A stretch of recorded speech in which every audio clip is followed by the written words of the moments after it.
Ricetta per questa squisita pasta con zucchine e gamberi. Io preparo subito le zucchine, ne vado ad usare 2 ed hanno un peso complessivo di 400 grammi. Semplicemente sono andata a eliminare le estremità e poi le ho tagliate così come vedi, a rondelle. Le zucchine sono l'ingrediente che mettiamo in padella subito dopo uno scalogno privato di pellicina ed estremità.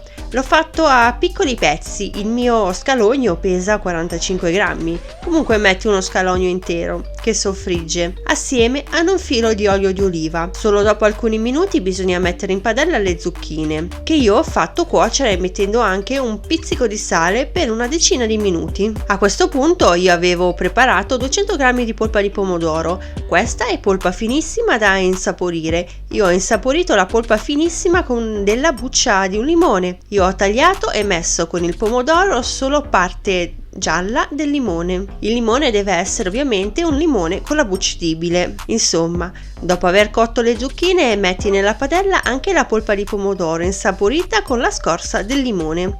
Io utilizzo i gamberi surgelati. Per scongelarli io li passo sotto l'acqua corrente. Questo lo faccio per evitare che producano un forte odore di pesce non fresco. Se preferisci puoi scongelarli lasciandoli in frigorifero per un po', comunque devono essere puliti. Io taglio in questo modo la corazza dei gamberoni, perché bisogna seguire la linea ed è più comodo secondo me farlo così. Bisogna togliere questa parte nera o verdognola che è l'intestino.